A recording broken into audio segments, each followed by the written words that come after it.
Votre programme d'information avec l'UIL, l'Université internationale de Libreville, le fleuron de la formation universitaire en Afrique.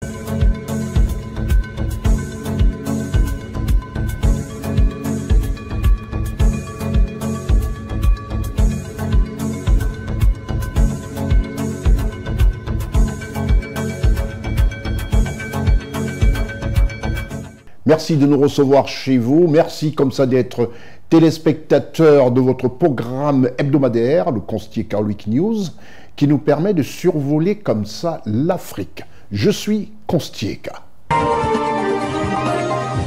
Au menu de ce programme d'information vraie, nous allons d'abord parler de la Côte d'Ivoire, dont la semaine a été rythmée par de nombreuses informations avec le CEO Forum et autres. On parlera aussi du Gabon, on ira faire un tour du côté du Cameroun, on reviendra au Bénin, au Togo et aussi on vous présentera le Nigeria de fond en comble. Restez des nôtres, vous avez fait le très bon choix. Nous allons commencer par la Côte d'Ivoire, le pays du président Alassane Ouattara. Un pays devenu très attractif depuis une dizaine d'années. Depuis une dizaine, je dirais même, depuis 15 ans. Devenu très attractif. En Côte d'Ivoire, il s'agit de l'exercice au Bangamé Express 2025 de la Marine nationale de Côte d'Ivoire. Ousmane Koulibaly, Séverin Tchatchoua, Gozo Richard, Marcel Bassolé. La cérémonie lance officiellement au Bangamé Express 2025 des exercices maritimes régionaux dans le golfe de Guinée où la marine ivoirienne entend démontrer son opérationnalité et son efficacité militaire croissante. Durant 10 jours, manœuvres militaires maritimes multirégionales se concentreront principalement sur les scénarios liés à la lutte contre la pêche illégale, au trafic des êtres humains et de stupéfiants. Les États-Unis d'Amérique apportent leur aide par le biais de l'Africom. Le golfe de Guinée est une artère vitale pour le commerce mondial et assurer sa sécurité n'est pas seulement une priorité régionale mais mondiale.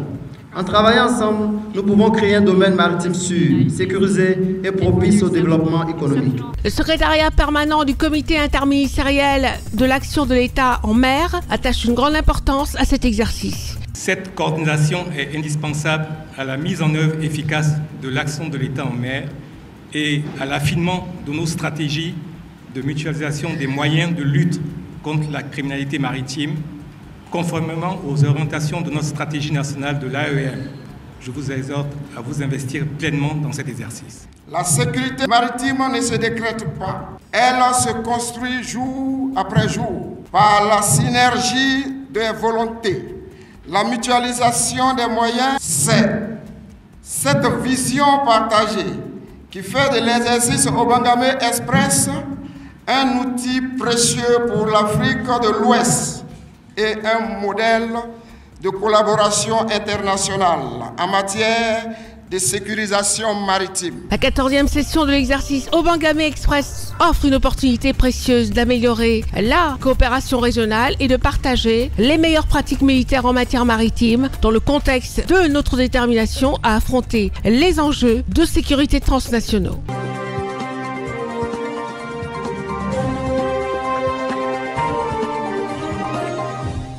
Je vous ai dit qu'on restera, on parlera beaucoup de la Côte d'Ivoire, et nous sommes en Côte d'Ivoire, et ici se passe de nombreuses choses, ça bouge énormément. L'information est très attractive, qui montre que ce pays bouge, un pays qui reflète l'efficacité et les performances des Africains. En Côte d'Ivoire, il s'agit de parler de l'élection à la présidence de la Banque africaine de développement. La liste est connue.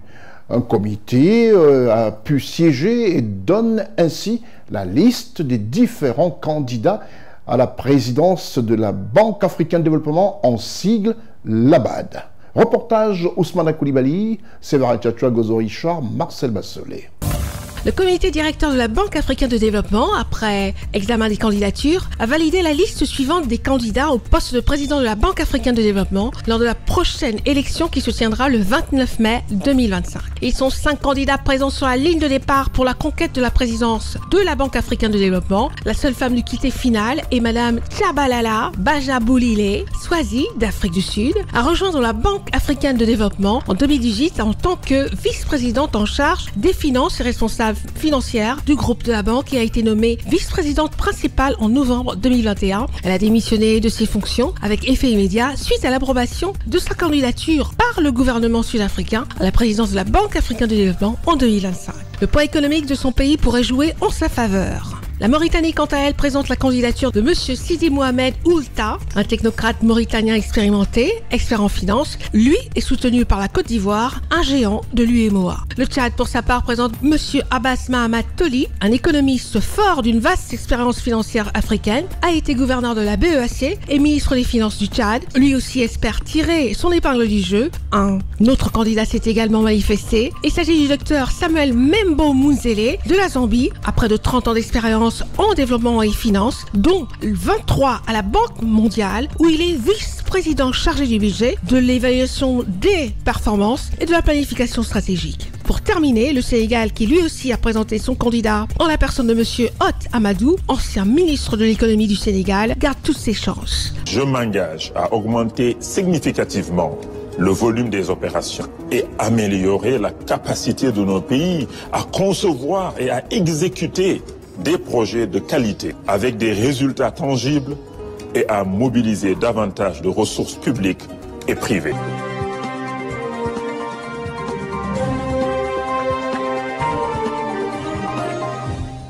Toujours en Côte d'Ivoire, il s'agit maintenant de parler du CEO Forum, mais avant quand même honneur aux femmes, honneur aux dames. La première dame de Côte d'Ivoire, Madame Dominique Ouattara, a aussi donné du sien à ce CEO Africa Forum en recevant des dames. Effectivement, Madame Dominique Ouattara, qui se tient aux côtés des femmes leaders à l'Africa CEO Forum 2025.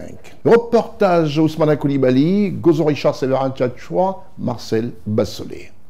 La première dame de Côte d'Ivoire, Madame Dominique Ouattara, a participé au cocktail Women in Business, organisé dans le cadre de la 12e édition de l'Africa CEO Forum, le mardi 13 mai 2025, à l'hôtel Sofitel Ivoire à Abidjan. Elle y a rencontré les femmes du réseau des CEO africaines de l'Africa CEO Forum 2025, qui œuvrent dans les pays respectifs pour promouvoir la réussite féminine dans le monde des affaires. La communauté des femmes dirigeantes est aussi une communauté qui est très importante pour le forum. C'est une communauté très importante pour moi parce que j'ai eu la chance d'avoir autour de moi des femmes, ce qu'on appelle aujourd'hui des femmes puissantes. Alors c'est pas que des histoires d'argent, etc.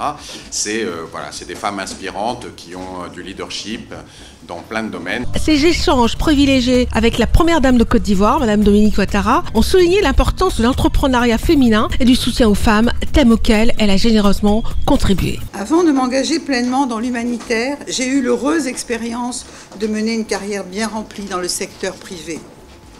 J'ai commencé dans l'immobilier au début des années 80 avec la création du groupe AICI International qui s'est progressivement imposé comme une référence en Côte d'Ivoire, en Afrique et au-delà.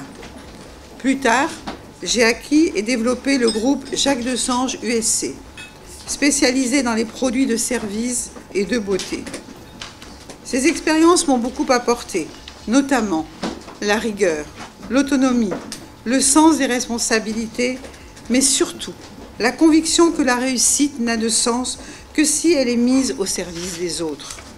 C'est pourquoi, au cours des années 90, j'ai commencé à m'investir dans des actions sociales en faveur des enfants vulnérables et progressivement des femmes en détresse.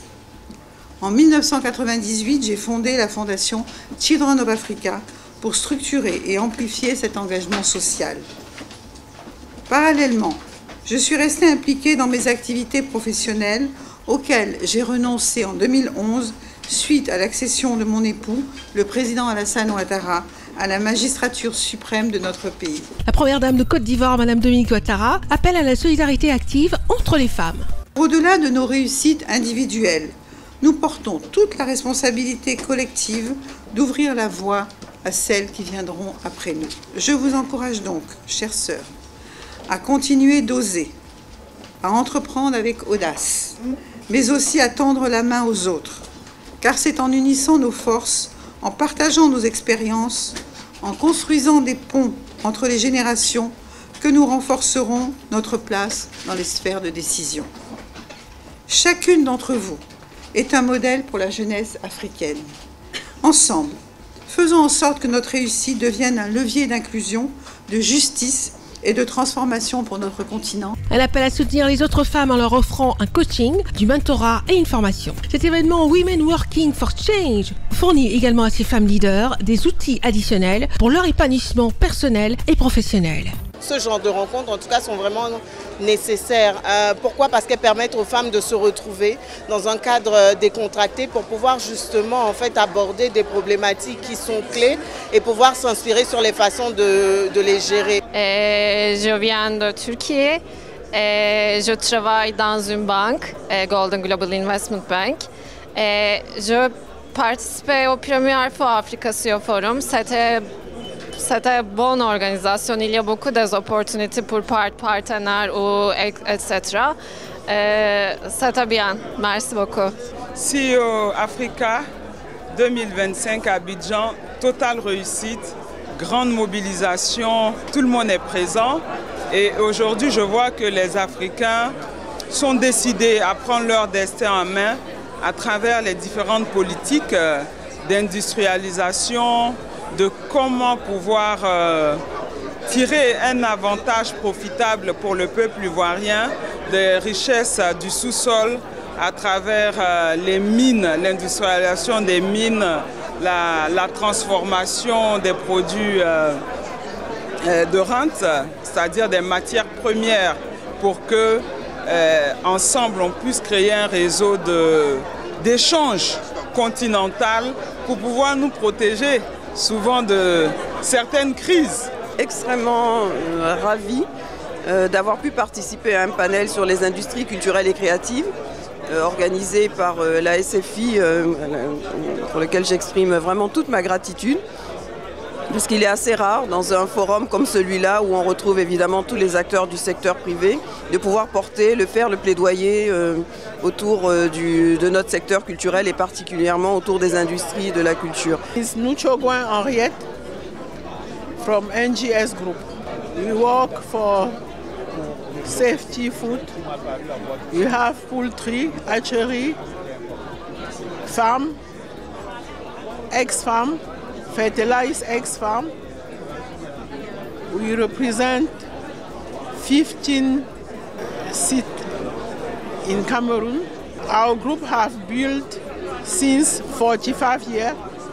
We have experience and we have to develop our group in Cameroon and Africa. Dans le cadre de ces échanges placés sous le signe de la collaboration et de l'engagement, Madame Dominique Ouattara, première dame de Côte d'Ivoire, et les patronnes d'entreprises ont réitéré leur détermination de construire un avenir où la femme joue un rôle essentiel dans le développement socio-économique de l'Afrique.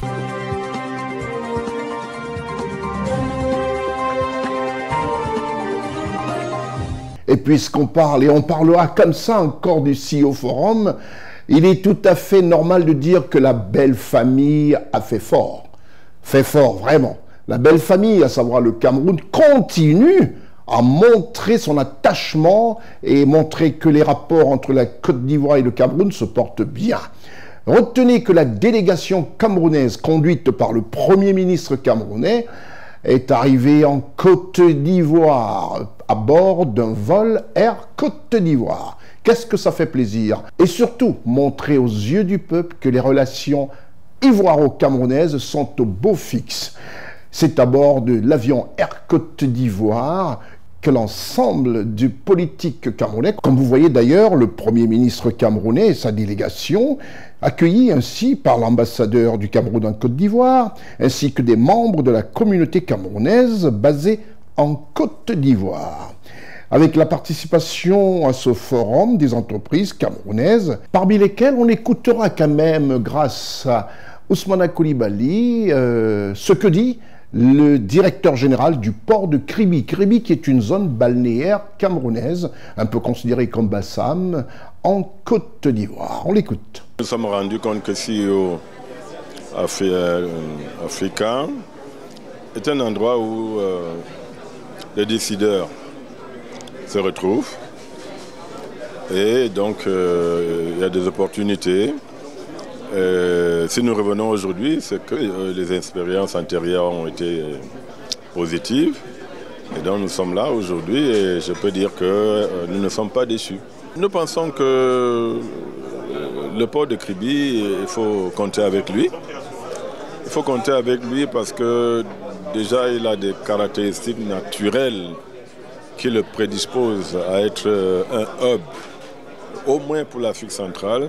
Il est très bien localisé dans le golfe de Guinée. Il a des caractéristiques nautiques exceptionnelles. Et même en termes de gouvernance, nous avons mis en place dès le début un système de digitalisation des opérations. Ça fait que les opérations sont très fluides chez nous, sans compter le fait que la ressource humaine également est dynamique. C'est beaucoup de jeunes à qui nous inculquons toutes sortes de valeurs, de gouvernance et de compétences et qui montent en puissance parce que nous sommes toujours en projection. Et toujours, la caméra de CNN s'est adressée, c'est une des grandes responsables d'un groupe d'entreprises, un grand groupe, je dirais, d'affaires au Cameroun, qui s'est aussi exprimé comme ça au micro de CNN. NGS Group, we work for safety food. We have poultry, hatchery, farm, egg-farm, fertilized egg-farm. We represent 15 sites in Cameroon. Our group have built since 45 years. We have experience and we have to develop our group in Cameroon and Africa. Voilà, qui marque effectivement la présence de la belle famille en Côte d'Ivoire. Je vous retrouve juste après la réclame qui marque la présence de notre partenaire officiel. L'Université internationale de Libreville, reconnue d'utilité publique grâce à son partenariat avec l'État, est un établissement privé d'enseignement supérieur à vocation scientifique et technologique composé, entre autres, de l'École polytechnique de Libreville, de la Faculté de droit et des sciences politiques, de l'Institut international de recherche biomédicale et biotechnologie, de l'Institut supérieur de gestion et d'économie appliquée, et de l'école de médecine et de pharmacie. Son ouverture sur le monde du fait de ses partenariats avec les prestigieuses universités et institutions internationales lui permettent de s'arrimer à plusieurs systèmes de formation et de délivrer des diplômes reconnus. DUT, licence, ingénieur, master recherche et professionnel, exécutive MBA, doctorat. Venez vous former à l'exécutive MBA de l'UQAM Canada au métier de l'économie, gestion, du droit et de la science politique, de l'industrie médicale et pharmaceutique. Devenez technicien supérieur ou ingénieur à l'Université internationale de Libreville, le fleuron de la formation universitaire en Afrique.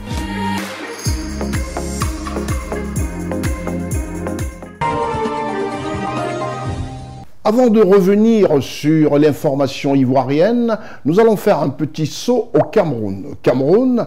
Le Cameroun, qui est situé au cœur de l'Afrique centrale, est un pays attractif d'une manière ou d'une autre. Nous allons parler de ce qui se passe dans le milieu de la police camerounaise de manière évolutive. Au Cameroun, la Délégation générale de la Sûreté nationale, en sigle DGSN, met à la disposition des populations des numéros verts, le 1500 et le 117, qui fonctionnent désormais 24 heures sur 24 sur 7 pour le grand bonheur des Camerounais. Reportage CNN Yaoundé. Le centre d'appel de la délégation générale à la Sûreté nationale, DGSN à Yaoundé, reçoit les appels au numéro vert 1500 où les opérateurs enregistrent les plaintes 24 heures sur 24 et 7 jours sur 7. Cette visite citoyenne vise à sensibiliser le public à l'importance des numéros verts. Il faudrait que l'hôtesse les reçoive et leur dise « Bienvenue au 1500 ». Vous voulez dénoncer une tracasserie policière, appuyez sur la touche 1. Vous voulez donner une information à la police, appuyez sur la touche 2. Pour toute autre information, appuyez sur la touche 3. Après que c'est fait, vous allez avoir un opérateur au bout du fil qui va vous recevoir. Tout le personnel est mobilisé pour répondre aux besoins des usagers. Les appels au 1500 sont beaucoup plus liés aux tracasseries policières. Ça veut dire on a retenu mes pièces, les gardes à vue abusifs, par exemple, dans les unités de police. Ce sont les appels qu'on a récurremment. Le centre reçoit au moins 170 appels par semaine, soulignant la nécessité d'un usage plus efficace de cet outil. Le numéro vert 117 permet de contacter l'équipe d'intervention rapide de la police, dirigée par le commissaire divisionnaire M. Josué Osomo, basé à la délégation régionale de la Sûreté nationale du centre, et est également disponible 24 heures sur 24 et 7 jours sur 7. 11 équipes prépositionnées à travers la ville. En fonction de la gravité de la menace, nous déployons rapidement l'équipe pour intervenir et porter secours aux citoyens qui se plaignent. Les équipes d'intervention rapide de la police, que l'on joint au numéro vert 117, s'efforcent de répondre rapidement aux appels de secours et aux informations concernant les délits, entre parenthèses agression à domicile ou dans les taxis, vol, braquage, viol, etc., afin d'apporter une aide précieuse aux citoyens. Les hommes aussitôt alertés, je vous dis, soit on relaie l'information à l'unité qui est plus proche, soit nous déployons nous-mêmes sur le terrain pour intervenir. C'est-à-dire que nous avons des équipes prépositionnées à différents endroits de la ville. L'équipe la plus proche du lieu de l'incident, ou bien du lieu du braquage, ou bien du lieu de l'appel de détresse, se déploie rapidement et trouve une solution. Des appels fantaisistes sont observés tant au 117 qu'au 1500. Sur les 2000 appels quotidiens, près de 1500 sont fallacieux, entravant le travail des équipes d'intervention rapide de la police. Au Madagascar. Oui, au Madagascar. Votre contact, monsieur. L'appel fantaisiste nous permet de déployer le personnel pour rien, ou bien de mobiliser les autres unités qui sont en périphérie pour intervenir. Et à la longue, ça crée une forme de lassitude. Ça fait que lorsqu'il y a un véritable appel de détresse, les hommes ont du mal à croire et à se bouger. Néanmoins, nous réussissons à juguler cette situation-là et à intervenir quand c'est nécessaire. C'est dommage parce qu'il faut dire aux populations que le 117 c'est dans leur intérêt. Malgré les perturbations téléphoniques et les coupures d'électricité, la DGSN assure que les numéros 117 et 1500 restent opérationnels et mobilisés avec les autres forces de sécurité pour répondre aux besoins des Camerounais.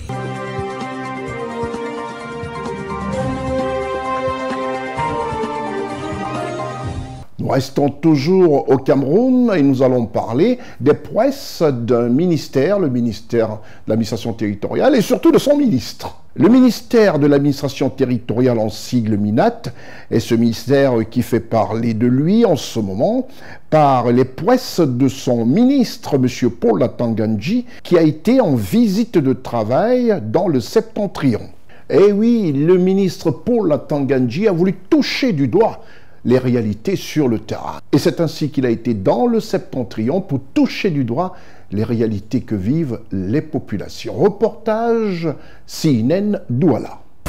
Après une dernière mise au point et des recommandations de M. Paul Atanga-Ndji, ministre de l'administration territoriale de la République du Cameroun, au gouverneur de l'Adamawa qui a pour chef-lieu Ngaoundéré, l'émissaire du chef de l'État camerounais, son excellence Paul Biya, s'est rendu par la route à Garoua, chef-lieu de la région du Nord. Ce trajet de 278 km, d'une durée de plus de 7 heures, visait à évaluer l'état de dégradation avancée de la route. Le tronçon dégradé et criblé de nids de poules rend le trajet pénible. Les poids lourds en difficulté, renversés ou hors de la chaussée, à cause de son état déplorable, sont un spectacle courant. La visibilité est réduite sur cette route étroite et partiellement non bitumée, où l'on doit zigzaguer en soulevant des nuages de poussière. En plus de s'arrêter régulièrement pour s'informer, le ministre de l'administration territoriale de la République du Cameroun, M. Paul Atanga-Ndji, s'acquitte de son droit de péage comme tout citoyen respectueux des règles. Une situation déplorable qui souligne les difficultés quotidiennes des conducteurs et les souffrances des populations lors de leur déplacement. After 4 days, go come that side, my driver go nowhere. Because now another day, now another motor day here. Now another motor now go there for accident. Now that's it, go like up. I say to go where to your dad. Il a voulu esquiver les nids de poules. Hein. Il a voulu esquiver les nids de poules pour éviter la confrontation. Il a voulu esquiver les nids de poules pour éviter donc la collision avec une autre voiture, donc la voiture s'est trouvée dans le groupe. Monsieur Paul Atanga-Ndji, le ministre de l'administration territoriale du Cameroun, promet qu'il fera un rapport acquis de droit pour la réhabilitation de cette route.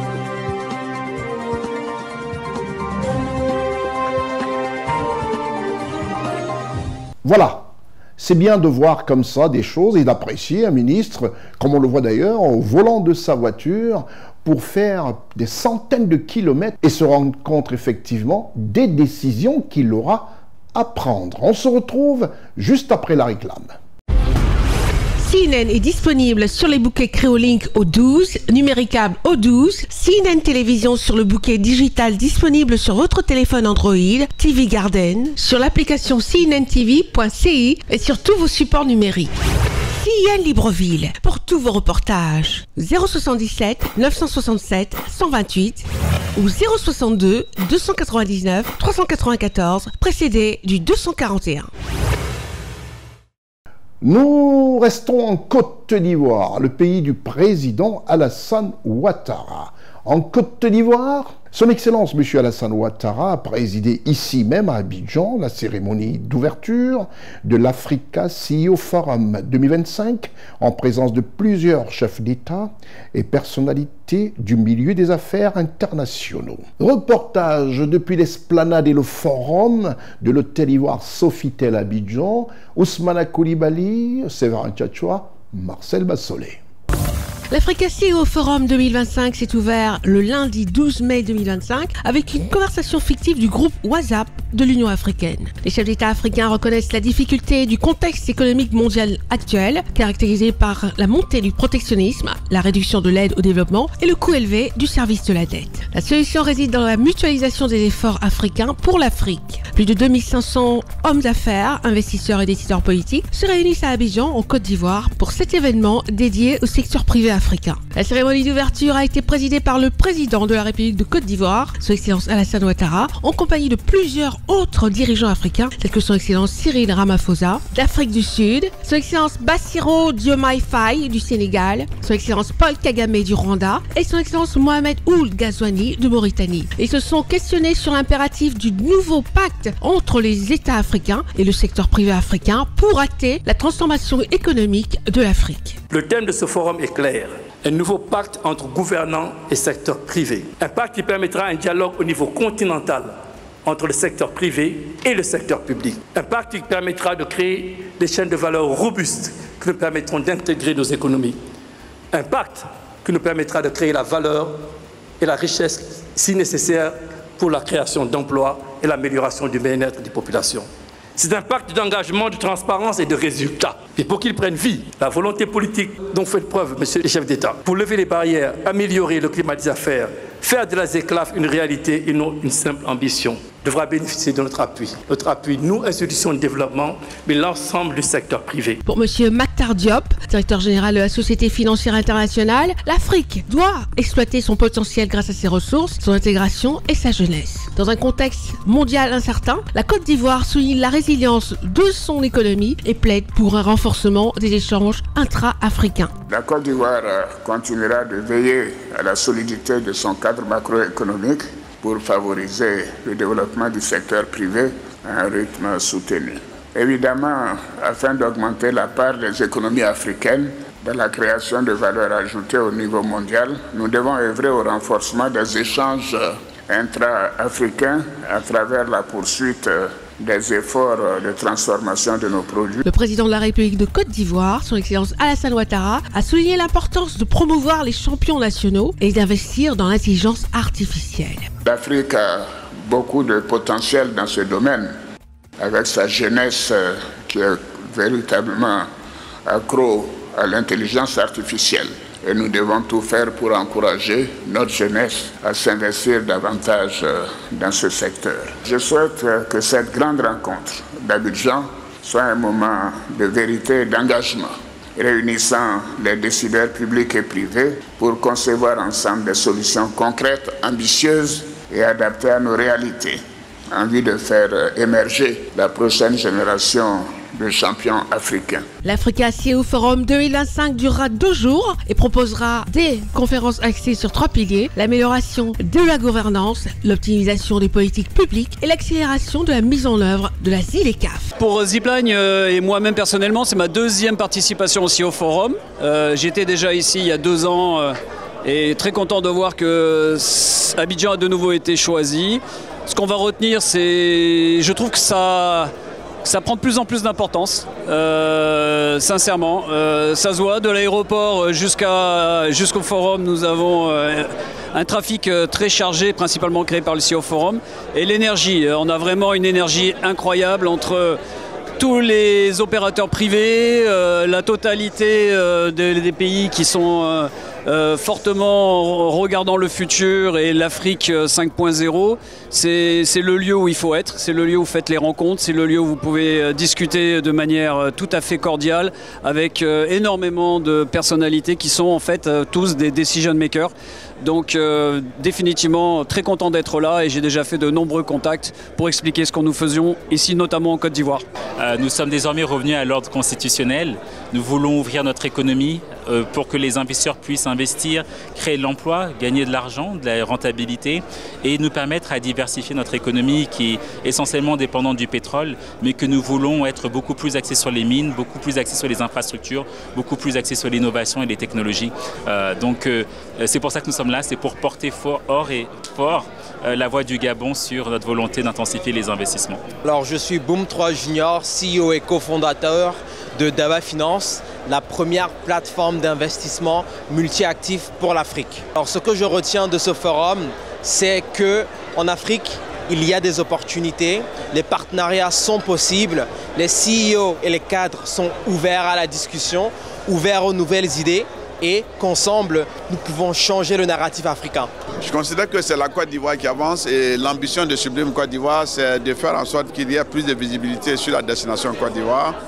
Et de tels forats sont des forats qui concourent à démontrer que nous sommes une destination de tourisme d'affaires. Et le tourisme d'affaires, nous sommes la troisième destination après le Nigeria et le Maroc. Et donc par des activités de cette nature, nous ne pouvons que bonifier ce positionnement que nous voulons et capter de tels événements d'envergure sont de nature à démontrer que la destination de la Côte d'Ivoire se bonifie et se met dans une posture qui, de mon point de vue, est une posture de maturité. Nous venons effectivement d'être reçus par le Premier ministre, chef de gouvernement et ses équipes, où nous avons accompagné deux importants groupes qui sont porteurs de projets d'entreprise, porteurs d'entreprises et de projets dans tout ce qui est filière élevage. Donc le premier groupe est spécialisé dans l'élevage des poulets.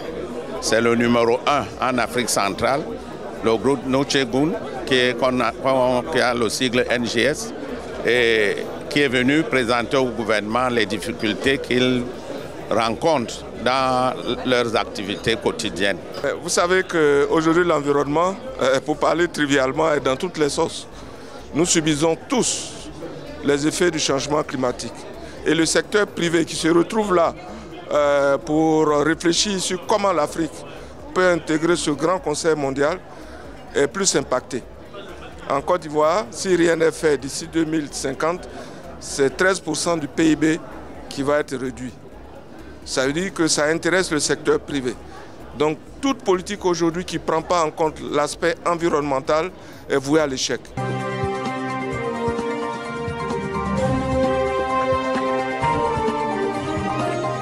Nous restons toujours à Abidjan, en Côte d'Ivoire, pour vous parler de ce Africa CEO Forum qui a été une réussite sur tous les plans. Attraction et présence de nombreuses personnalités politiques africaines, internationales. Bref, on va s'attarder un tout petit peu sur le premier panel qui a vu la participation de nombreux chefs d'État, à savoir celui de l'Afrique du Sud, du Rwanda.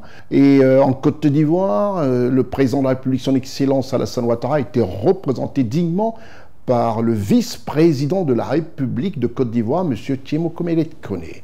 Reportage depuis le Palais des Congrès de l'Hôtel Ivoire, ce CEO Africa CEO Forum 2025. Ousmane Koulibaly, Séverin Tchatchoua, Marcel Bassolé. Trois chefs d'État et le vice-président ivoirien M. Tiemoko Meïlé Koné, représentant son Excellence Alassane Ouattara, ont participé à un panel de haut niveau à l'Africa CEO Forum 2025. Cet exercice oratoire visait à rassurer les acteurs africains de l'entrepreneuriat sur la réussite de l'intégration économique, politique et commerciale en Afrique. Son Excellence Cyril Ramaphosa d'Afrique du Sud, première puissance économique du continent, a apporté une première réponse. Il faudra mettre en place des projets d'infrastructure qui aideront donc le secteur privé à continuer à aider le secteur public. Et ces projets d'infrastructure là doivent être construits, doivent être mis en place, doivent être pensés, doivent être rédigés clairement, réellement, grâce à un réseau très clair, avec aussi l'idée et l'accompagnement du secteur public. Le secteur public doit arriver comme le partenaire de confiance du secteur privé.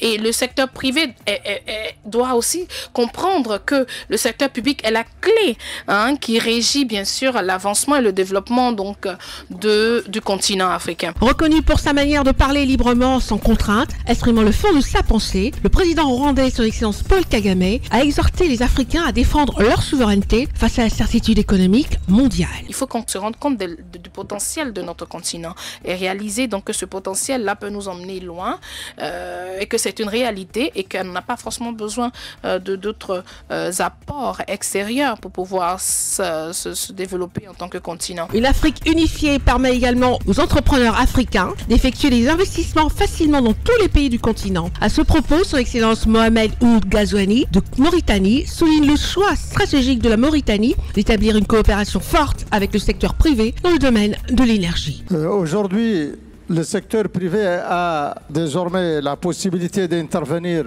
en tant qu'autoproducteur de ses besoins en énergie et de vendre le surplus à la compagnie publique d'électricité à travers des éléments clés qui favorisent le développement des IPP, comme le nouveau code de l'électricité, la nouvelle loi PPP, le pacte énergie compact, le code de l'hydrogène vert. Selon M. Tiemoko Mele-Kone, vice-président de la Côte d'Ivoire et représentant son excellence Alassane Ouattara, l'émergence du secteur privé africain repose sur une condition unique, une gouvernance stricte. Si la gouvernance est bonne et que les entreprises ou en tout cas le secteur privé arrivent à se retrouver, les performances seront obligatoirement bonnes et c'est ça qui est recherché.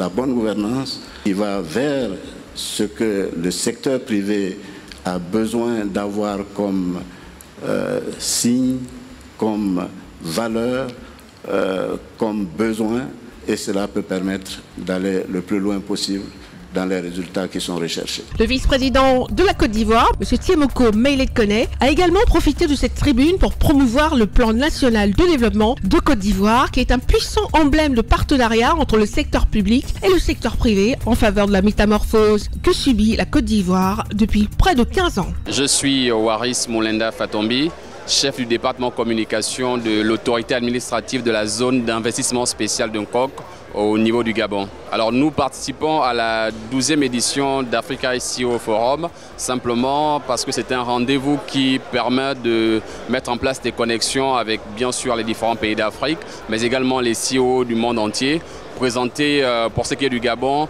des projets structurants, présenter les orientations stratégiques du gouvernement en matière d'attractivité des investissements, en matière de développement également du pays à travers un label qui s'appelle Invest in Gabon.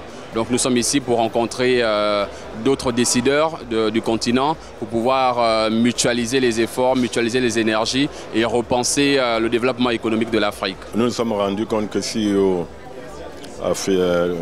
africain est un endroit où les décideurs se retrouvent et donc il y a des opportunités. Si nous revenons aujourd'hui, c'est que les expériences antérieures ont été positives et donc nous sommes là aujourd'hui et je peux dire que nous ne sommes pas déçus. Le SEO Forum, il apporte ceci que c'est un lieu de rencontre. Un lieu de rencontre entre des autorités, donc des pouvoirs publics et des acteurs du secteur privé. Et aussi un lieu de rencontre entre les acteurs du secteur privé eux-mêmes. Et surtout, pour un groupe comme NCA, c'est un lieu de rencontre où on peut avoir la possibilité de converser avec des institutions internationales, des bailleurs de fonds internationaux, toute structure qui peut permettre d'avoir des moyens de développer notre groupe. C'est un riche panel que nous avons animé tout à l'heure avec nos co-débatteurs. Il faut noter, comme je l'ai dit, il s'agit aujourd'hui de faire en sorte qu'on saisisse l'opportunité de l'économie numérique pour booster nos économies. Je le dis, de 2020 à aujourd'hui, le nombre de FinTech est passé de 450 FinTech à 1263. Et notez que la Banque européenne d'investissement dit que 70% des transactions de mobile money dans le monde sont portées par les pays africains. Le CIO Forum, c'est le rendez-vous incontournable du monde entrepreneurial. Nous, en tant que représentants de Huawei, on est très ravis d'être là pour réaffirmer notre volonté à investir en Afrique et bâtir les infrastructures. Alors aujourd'hui, ce qui a été mentionné surtout par le président Ouattara, c'est le New Deal, c'est le partenariat public-privé et c'est une vision à laquelle nous on adhère à 100% parce que nous on croit à la notion d'écosystème parce que chacun il doit assumer sa partie. Le gouvernement va mettre en place un écosystème propice à l'investissement, le secteur privé va investir, les jeunes à travers les startups ils vont contribuer aussi et nous on va bâtir notre côté chez Huawei les infrastructures, on va former les jeunes et soutenir les startups pour que l'écosystème soit complet. Comme tout le temps, c'est le lieu où les entreprises africaines se rencontrent, où les énergies se font, où la valeur a un sens. C'est l'endroit où on a la possibilité de faire des affaires, de se négocier. Et puis c'est un événement qui est exclusivement destiné au secteur privé, ce qui est très rare sur le continent africain. Donc tous les ans, je ne rate pas ce forum absolument précieux, utile pour le continent africain, utile pour les économies africaines et la croissance africaine.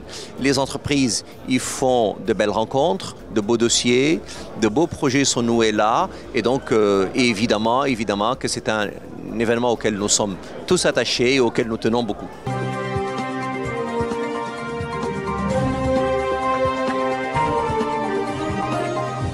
Voilà une Afrique qui bouge à travers un pays de référence, à savoir la Côte d'Ivoire. On se retrouve juste après ce clin d'œil à notre partenaire officiel qui forme les prochains grands dirigeants qui participeront à ce Africa CEO Forum. Parce que dans cette université, la formation est de mise et de taille, avec des professeurs aguerris, comme je l'ai souvent répété, à la chose universitaire, pour ne pas dire à l'instruction. C'est l'Université internationale de Libreville, le fleuron même de ce qui se fait de mieux, je dirais dans le monde, mais avec pour base l'Afrique et le Gabon.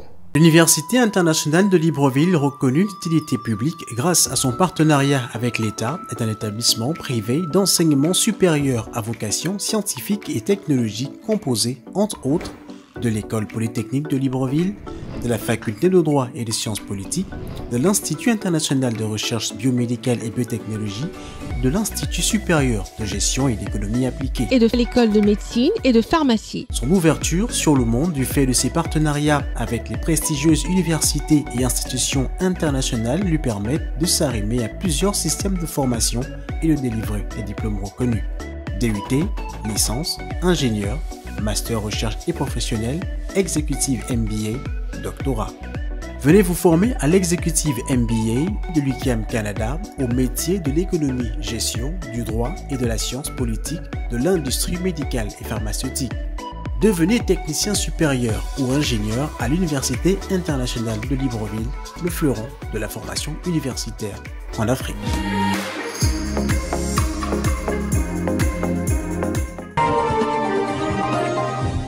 Nous quittons maintenant le Gabon avec la présence de cette université, l'UIL, l'Université internationale du Libreville, pour le Bénin. Le Bénin, c'est un autre pays de l'Afrique de l'Ouest, présidé par son Excellence Patrice Talon, un brillant chef d'État qui fait des choses bien pour le bonheur d'abord des Béninois, ensuite des Africains, avec un reflet à attirer la planète dans son pays, le Bénin. Le Bénin et la Mauritanie font cause commune autour de la candidature de M. Sidi Oulta à la présidence de la Banque africaine de développement. Gozo Richard, Séverin Tchatchoua, Éric Biquet, Marcel Bassolé. Le président de la République du Bénin, son Excellence Patrice Talon, a reçu en audience une délégation officielle de la Mauritanie, conduite par M. Sid Ahmed Ould Bou, porteur d'un message de son homologue mauritanien, le président Mohamed Ould Cheikh El Ghazouani. Cette rencontre a également permis de consolider les liens d'amitié et de coopération entre les deux pays. Lors de cette audience, M. Sid Ahmed Ould Bou, ministre de l'économie et des finances de la République islamique de Mauritanie, a transmis au chef de l'État les salutations chaleureuses du chef de l'État mauritanien, son Excellence Mohamed Ould Cheikh El Ghazouani, avant d'évoquer la question de la candidature du docteur Sidi Oulta à la présidence de la Banque africaine de développement, la BAD, une candidature soutenue par le Bénin. Je suis venu porteur d'un message de son frère, son Excellence le président Mohamed Ould Cheikh El Ghazouani, président de la République islamique de Mauritanie. Et c'est un message qui concerne les relations excellentes déjà existantes entre le Bénin et la Mauritanie et la meilleure manière de continuer la consolidation et le développement de ces relations bilatérales. Ça d'une part. D'autre part, comme vous le savez très bien, le Bénin et la Mauritanie coordonnent depuis quelques temps sur un certain nombre de sujets. Et le dernier dossier qui a bénéficié d'une attention particulière de nos deux chefs d'État, c'était la semaine passée, le dossier de la candidature de la Mauritanie à la présidence de la Banque africaine de développement, en la personne de Dr Sidi Oulta, ici présent avec moi dans cette mission. Et donc le président Patrice Talon a dépêché la semaine passée des envoyés spéciaux à Nouakchott, le ministre d'État Abdoulaye Biotchane et le ministre d'État, ministre de l'économie et des finances, M. Romiald Wadani. Tous les deux sont venus exprimer au nom du président Talon à son frère président Ghazouani l'appui du Bénin à la candidature de la Mauritanie à la BAD. Et depuis, on est sur une nouvelle logique. Ça a changé radicalement la donne. Aujourd'hui, la dynamique de la campagne a pris un nouveau départ et comme je l'ai dit tout à l'heure à son Excellence le Président Talon, c'est qu'on était sur une candidature de la Mauritanie. Aujourd'hui, on est sur une candidature conjointe de la Mauritanie et du Bénin. Les échanges étaient plus que fructueux et son Excellence nous a donné l'orientation nécessaire pour optimiser davantage sur ce qui a été fait, mais sur ce qui reste à faire encore au niveau de cette campagne. Donc je pense qu'on est sorti très rassuré de cette audience avec son Excellence le Président Patrice Talon. Cette audience témoigne d'une convergence de vues des deux chefs d'État sur l'avenir de l'intégration sous-régionale du développement en Afrique. Elle marque une étape importante dans le renforcement des relations diplomatiques entre le Bénin et la Mauritanie.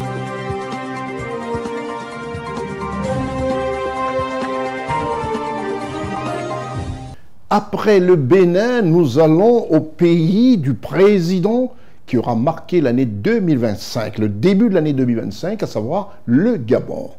Au Gabon, le président élu, Brice Clotaire Oligui Nguema, son Excellence, Monsieur le Président de la République, à 94,85%, est un pays qui brille désormais de mille feux dans la réglementation, la rigueur, les valeurs et tout ce qui va avec. Une nouvelle dynamique se crée entre le Gabon et la République d'Angola. Comme en témoigne cette belle rencontre au Palais de la Rénovation à Libreville, à savoir le palais du bord de mer, où le président de la République a reçu son homologue d'Angola. Reportage CNN Libreville. Le président de la République gabonaise, chef du gouvernement, son Excellence Brice Clotaire Oligui Nguema, a accueilli son homologue angolais, son Excellence João Gonçalves Lourenço, à l'esplanade du Palais Rénovation. Un accueil solennel caractérisé par la revue des troupes, suivi de l'exécution des hymnes nationaux de l'Angola et du Gabon. Par la suite, les deux hommes d'État se sont rendus dans le bureau du chef de l'État gabonais où ils ont eu un entretien à huis clos. Un entretien approfondi entre les deux dirigeants qui a permis d'aborder les principaux axes de collaboration entre l'Angola et le Gabon dans plusieurs secteurs d'activité. À l'issue de ce huis clos, les discussions se sont élargies aux deux délégations. Cette rencontre bilatérale élargie a permis d'examiner minutieusement les possibilités concrètes de coopération et d'envisager les projets conjoints dans les domaines stratégiques pour le développement des deux pays. Un des points culminants de cette visite a été la finalisation d'un important accord de coopération entre la République d'Angola et la République du Gabon. Ce protocole d'accord portant sur le domaine culturel témoigne de l'aspiration conjointe des deux nations à consolider un partenariat mutuellement bénéfique basé sur la solidarité africaine et les intérêts communs. Une visite qui met en lumière l'excellence des relations diplomatiques entre Luanda et Libreville, ainsi que leurs objectifs partagés de jouer un rôle moteur dans l'intégration régionale et la stabilité du continent. Un point de presse conjoint a été donné par les deux chefs d'État. La réalisation des élections ici au Gabon a été un bon exemple pour nous tous, ici en Afrique, raison par laquelle on a sollicité à la Commission de l'Union africaine de pouvoir orienter la Commission de paix et sécurité de l'Union africaine d'élever toutes sanctions qui pesaient sur la République gabonaise. Depuis l'établissement des relations diplomatiques entre l'Angola et le Gabon dans les années 1970, les deux pays entretiennent des échanges soutenus, renforcés par cette visite, mettant particulièrement l'accent sur la coopération économique. Le Gabon, mon pays, vient de passer 19 mois de transition qui se sont achevés par des élections libres, transparentes et apaisées, pour laquelle l'Union africaine a bien voulu envoyer des observateurs.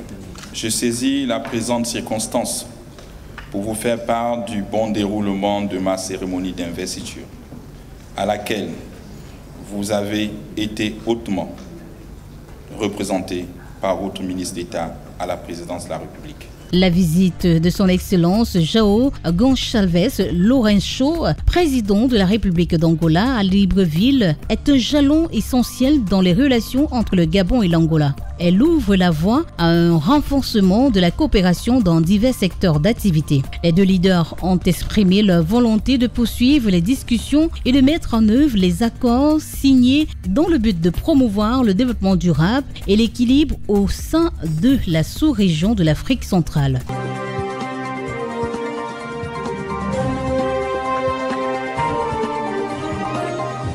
Toujours à Libreville, l'actualité se fait sentir. Plus besoin de rappeler aux uns et aux autres, et surtout aux sceptiques, que le travail est de rigueur désormais au Gabon et à Libreville. Au Gabon, le peuple et les autorités administratives souhaitent avoir des infirmières qui rassurent. Tel est le vœu des autorités de la 5e République gabonaise qui tiennent à porter de l'amélioration dans ce volet, pilier du système de santé au Gabon. Reportage Nestor Icomier, CNN Libreville. Les autorités qui inaugurent la 5e République gabonaise mettront davantage d'accent sur l'amélioration de la qualité des soins de santé offerts aux citoyens. Elles devront aussi évaluer le niveau de prise en charge, les conditions de travail, des rémunérations et de santé des personnels et infirmiers.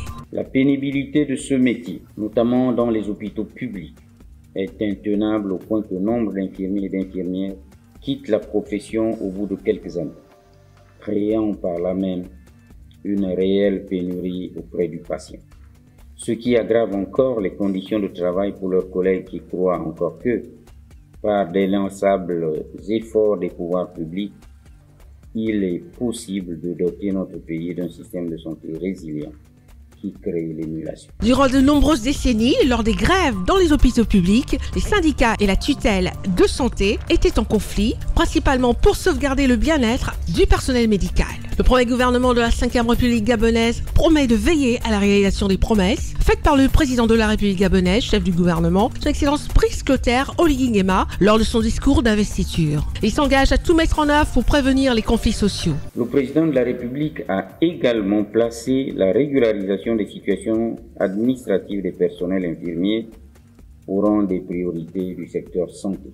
Comme il s'y est engagé dans son discours d'investiture et dans son programme de société, le gouvernement ne ménagera aucun effort afin que des solutions globales et définitives soient progressivement apportées aux conditions de travail et au bien-être des personnels de l'ensemble des corps de métiers de la santé.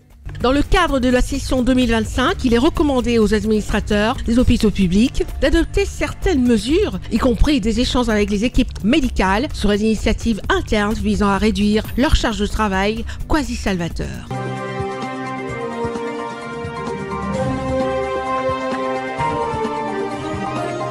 Nous quittons Libreville pour le pays présidé par son Excellence Faure Essosingba Gnassingbé, à savoir la République du Togo. Au Togo, l'Union africaine organise la première conférence sur la dette en Afrique. Le pays choisi n'est autre que celui que préside son Excellence Faure Essosingba Gnassingbé, à savoir le Togo, et sa capitale, Lomé. Reportage Richard Gozo, Séverin Tchatchoua, Marcel Bassolé.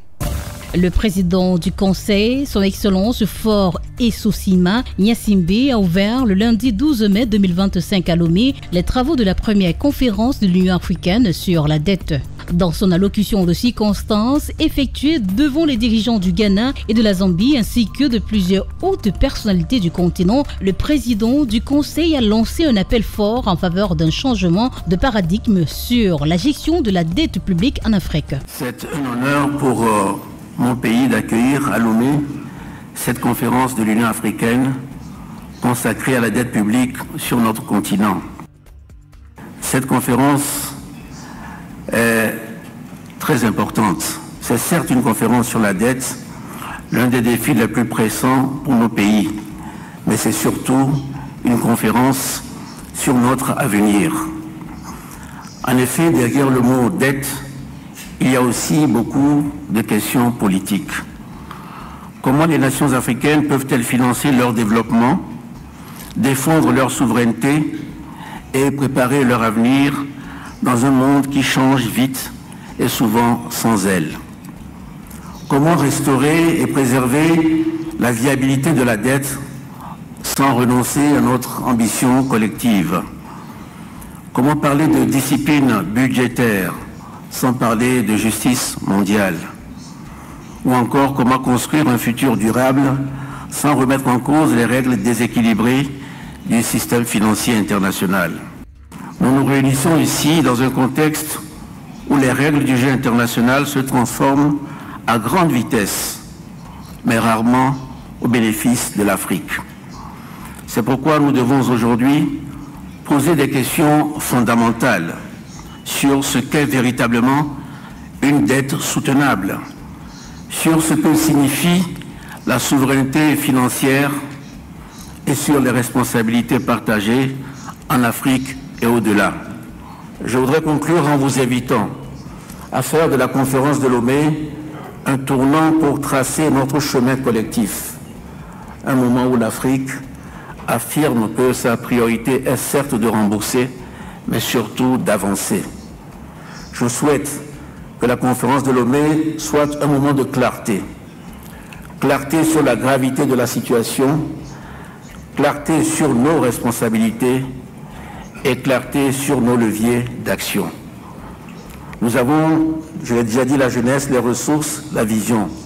Je forme le vœu que Lomé soit le point de départ d'un sursaut, d'un agenda africain pour la souveraineté budgétaire, la transformation économique et la justice internationale. Je vous remercie de votre aimable attention.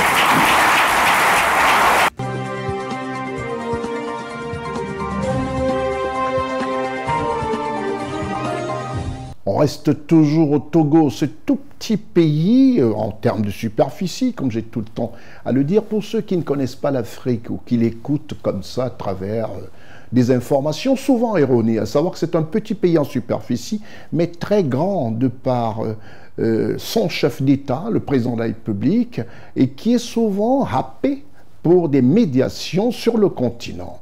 Et nous restons encore au Togo. Les chefs d'État et de gouvernement engagés pour la gestion commune de la dette en Afrique se sont réunis à Lomé, la capitale togolaise. Reportage Gozo Richard, Séverin Tchatchoua et Marcel Bassolé. La capitale togolaise accueille depuis lundi 12 mai la première conférence de l'Union africaine sur la dette. Les travaux qui mobilisent des acteurs de premier plan du continent et des leaders de la finance africaine ont été officiellement lancés par le président du Conseil, Faure Gnassingbé, en présence des dirigeants du Ghana, John Dramani Mahama, et de la Zambie, Akande Hichilema, par visioconférence. Tous les États africains sont concernés par la soutenabilité de la dette, condition essentielle à la stabilité économique de l'Afrique.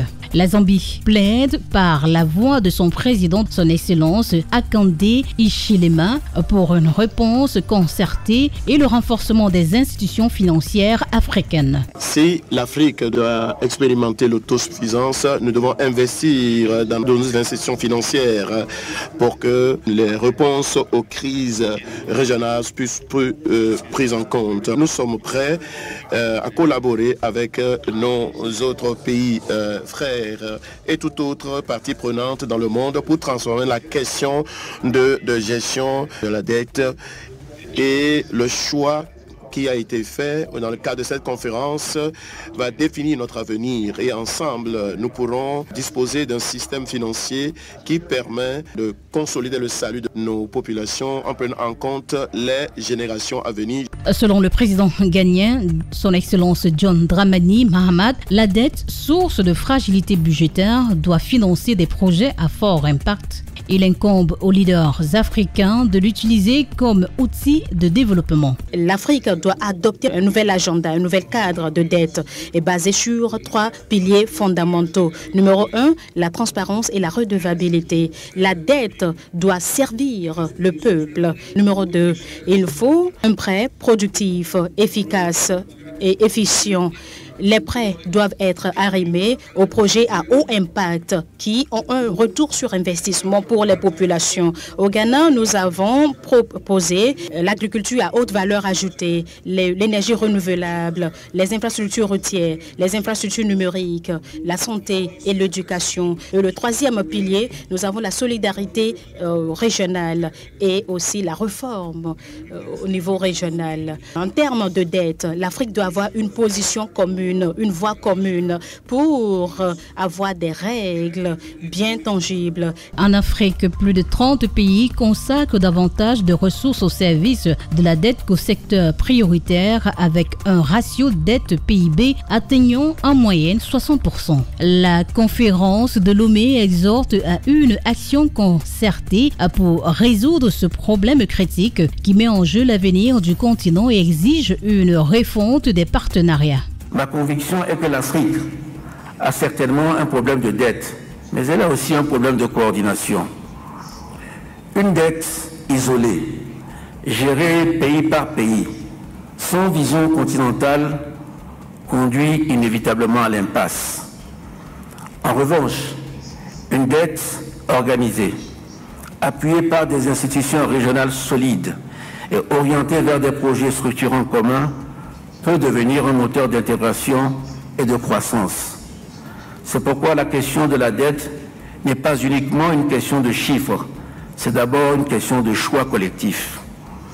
La vraie solution est politique, c'est la définition d'une stratégie collective.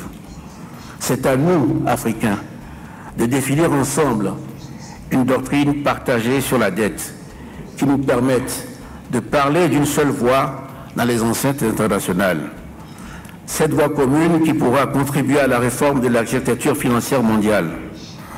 En somme, l'Afrique n'est pas en quête d'assistance, elle est en quête de marge de manœuvre. De la conférence de Lomé doit émerger une position africaine commune et forte, ainsi que des stratégies innovantes pour une gestion plus efficiente de la dette publique, afin qu'une Afrique solidaire prenne en main son destin.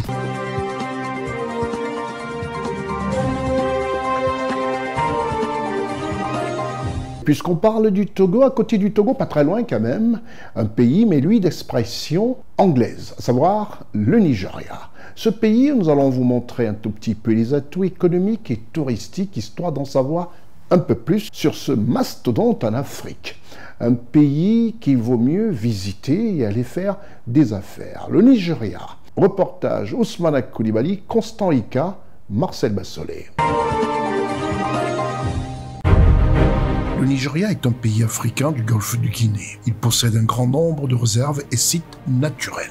Les zones de conservation comme les parcs nationaux de Cross River et de Yankari comportent des chutes d'eau et une forêt tropicale dense, des savanes et des habitats abritant des primates rares. L'un des sites les plus notables est Zuma-Rock, un monolithe de 725 mètres d'eau à la sortie de la capitale Abuja. Il est représenté sur la monnaie du pays. Le Nigeria est le pays le plus peuplé d'Afrique et le 7e au monde. Ses villes principales sont Lagos avec 25 millions d'habitants, Ibadan avec 5,8 millions d'habitants, Kano avec 4,9 millions d'habitants, Benin City avec 2,6 millions d'habitants, Port Harcourt avec 2,3 millions d'habitants. Lagos est la 3e plus grande ville du monde et la première d'Afrique. Sa densité est de 230,44 habitants au kilomètre carré. Le taux d'accroissement naturel est de 2,5% selon le FNUAP, en sigle depuis 2023. L'indice de fécondité au Nigeria est de 5,08 enfants par femme et l'espérance de vie à la naissance est de 56 ans. Le Nigeria est une république fédérale constituée de 36 États et du territoire de la capitale fédérale autour d'Abuja. La constitution de la 4e République adoptée en 1999 est tirée de celle de 1979, elle-même inspirée de la constitution des États-Unis d'Amérique. Le président du Nigeria est élu au scrutin uninominal majoritaire de tous les 4 ans. Les électeurs nigérians élisent en même temps les membres de l'Assemblée nationale, en sigle NASS, composée d'une chambre haute, le Sénat, et d'une chambre basse, la Chambre des représentants. Le Sénat compte 109 sénateurs, à raison de 3 par État, et de 360 représentants qui siègent à la Chambre. Les représentants sont élus au sein des circonscriptions, dont le nombre varie selon les États. Lagos compte ainsi 24 députés, tandis que le petit État de Bayelsa n'en élit que 5. Les gouverneurs des États qui jouent un rôle particulièrement important au Nigeria sont élus tous les 4 ans, selon le même mode de scrutin que le président.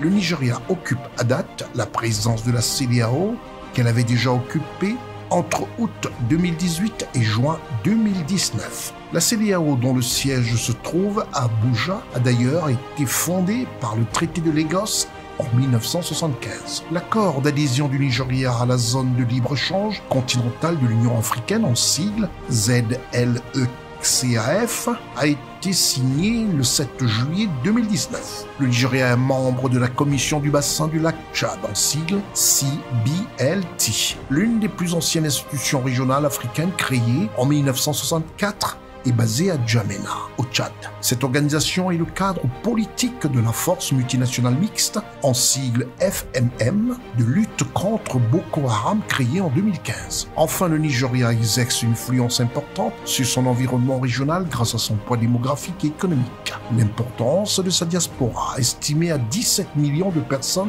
dans le monde. La puissance financière de ses banques et le rayonnement de sa production audiovisuelle, littéraire et musicale. Son produit intérieur brut, en sigle PIB, est de 504 millions de dollars américains, selon le FMI en 2022. Son produit intérieur brut par habitant se situe à 2330 dollars américains selon les indices du FMI en 2022. Le taux de croissance du Nigeria se situe à 3,2% depuis 2022 et à 3% en 2023 selon le Fonds monétaire international, en sigle FMI. Son inflation, 22,1% en décembre 2022, avec un glissement annuel. Sa dette publique se situe à 37,3% du produit intérieur brut, en sigle PIB, en 2022, selon le Fonds monétaire international, en sigle FMI. Ses principaux clients sont l'Inde à hauteur de 15,4%, l'Espagne à 9,9%, les Pays-Bas à 9,1%. Et ses principaux fournisseurs sont la Chine, à hauteur de 25% des parts de marché, l'Inde 12,5% des parts de marché et les États-Unis à 10% des parts de marché. Les parts des secteurs d'activité dans le produit international brut, en sigle PIB, est de 53% du PIB pour les services, 25% pour l'agriculture, 22% pour l'industrie. Le secteur transversal des hydrocarbures se situe à 10%. Les transferts de la diaspora nigériane se situent à 6% du produit intérieur brut. En sigle PIB, 10 fois plus que les investissements étrangers, soit 21 millions de dollars américains, selon les indices de 2020. Le taux directeur de la Banque centrale est de 17,5% selon les taux depuis le mois de janvier 2022. Le taux de chômage officiel est de 33%. dont 14,5% à Lagos, 38% dans l'état d'Akwa Ibom. Le poids du secteur informel est supérieur à 50% du produit intérieur brut, en sigle PIB. Le Nigeria est la première économie d'Afrique subsaharienne Son produit international brut, en sigle PIB, représente en 2023 25% de celui du continent et 66% de celui de la CEDEAO. Le Nigeria se place au 26e rang du classement mondial de 192 pays, entre l'Argentine et l'Autriche, devant l'Afrique du Sud 37e et l'Égypte 40e. Après une décennie de prospérité entre 6 et 10% de croissance, l'économie nigériane est entrée dans une phase de ralentissement à partir de 2014, causée par la chute des cours du pétrole. Si elle reste maîtrisée, la dette publique a augmenté, passant de 29 à 37% du produit intérieur brut, en sigle PIB, entre 2019 et 2022. La croissance a rebondi en 2021, passant à 3,6% du produit intérieur brut PIB en sigle. L'inflation reste soutenue et atteint en décembre 2022 21,4% en glissement annuel. Les inégalités au sein de la population nigériane demeurent très marquées. Si le Nigeria compte 4 milliardaires en dollars, selon l'indice de Forbes 2019, et 29 500 millionnaires en dollars américains, il n'en reste pas moins que 40% de la population vit avec moins de 2 dollars par jour. En 2022, le Nigeria a perdu son statut de premier producteur africain de pétrole, en raison des vols massifs de pétrole dans la région du delta du Niger. Le pays n'est pas parvenu à atteindre son quota de production journalière, fixé par le PEP à 1,8 million de barils. Les exportations non pétrolières ont en revanche augmenté de 40% en 2022 par rapport à 2021. Le secteur pétrolier représente environ 10% du produit intérieur brut nigérian en sigle PIB, mais environ 65% des recettes fiscales du gouvernement. L'économie nigériane a de nombreux atouts en dehors de l'industrie pétrolière. La richesse produite chaque année dans l'état de Lagos, produite par l'industrie non pétrolière, et les services est supérieur au produit intérieur brut en sigle PIB cumulé de la Côte d'Ivoire, du Sénégal et du Cameroun. Son secteur bancaire est le deuxième en Afrique, derrière l'Afrique du Sud, et constitue l'un des principaux moteurs de l'économie nigériane. Parmi les 75 entreprises africaines à plus forte croissance entre 2017 et 2020, 21 entreprises étaient nigérianes, selon le Financial Times. Les grands groupes nigérians sont Dangote, UBA et de nombreux autres. Ont développé leurs activités industrielles dans les domaines du BTP, de l'agro-industrie, des transports ou du raffinage. À titre d'exemple, en 2022, les exportations d'engrais représentaient 33% des exportations nigérianes, hors hydrocarbures, après l'entrée en service de l'usine d'engrais Dangote située dans l'état de Lagos. L'industrie cinématographique, Nollywood, est le deuxième producteur de films après Bollywood, et le secteur numérique sont en plein essor. Parmi les 7 licornes africaines, start-up valorisées à plus d'1 milliard de dollars, 5 sont nigérianes, principalement issues de la FinTech. La capitale du Nigeria est Abuja. La langue officielle est l'anglais. Les langues courantes sont le Hausa, le Yoruba, l'Igbo et le Pidgin. Son produit intérieur brut en sigle PIB est de 362,8 milliards de dollars américains, selon les indices de la Banque mondiale en 2023. La devise monétaire du Nigeria est le Naira. Avec plus de 230 millions d'habitants selon les chiffres de 2023, le Nigeria est le pays le plus peuplé d'Afrique et le 6e pays du monde par son nombre d'habitants. Sa superficie est de 923 773 km². Le Nigeria est subdivisé en 36 États fédérés. Le président de la République du Nigeria est son Excellence, M. Bola Tinubu.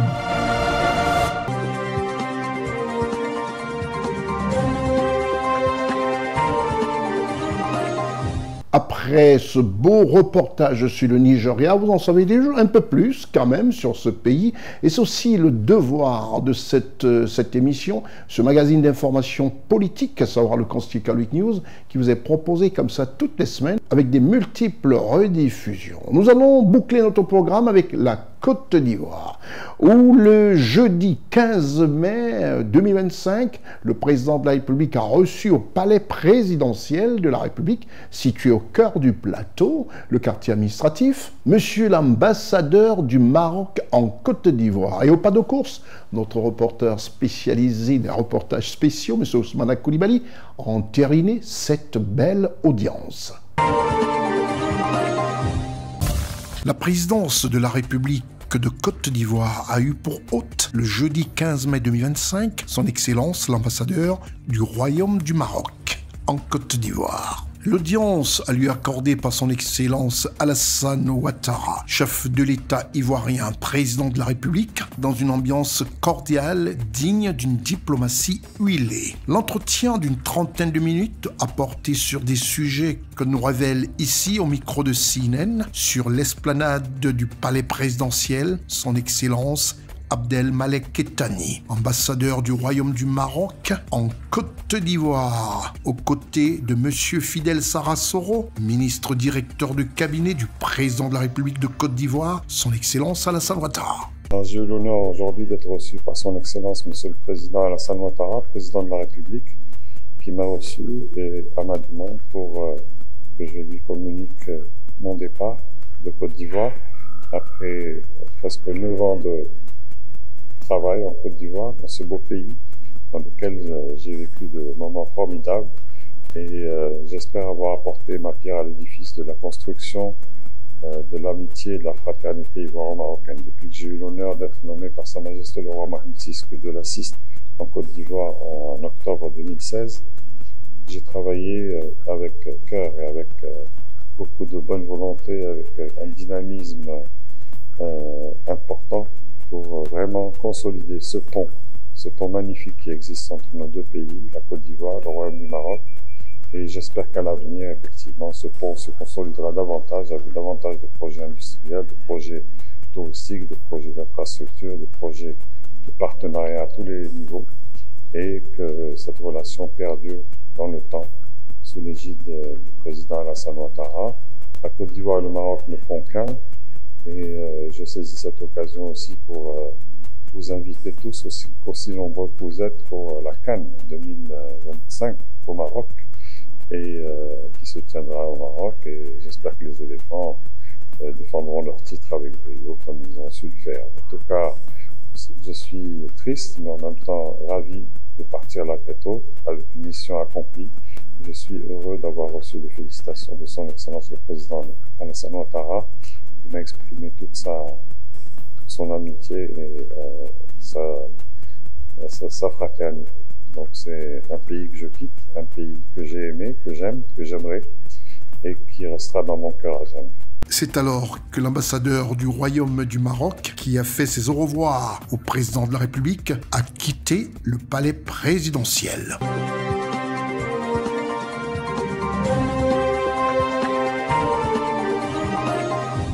C'est terminé pour ce magazine d'information politique et économique qui vous est proposé comme ça sur votre média, à savoir CNNTV.ci, que vous pouvez retrouver sur tous vos espaces numériques dans le digital et que vous pouvez aussi regarder comme ça à travers CWebInfo, donc www.cwebinfo.net.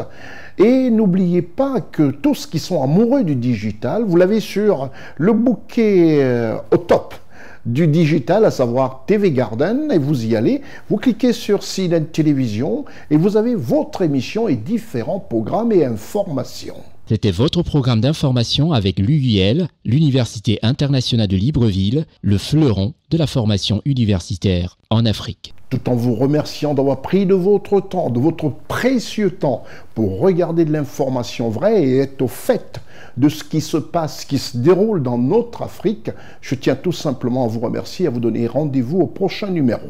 Je suis Consti Eka. Au revoir.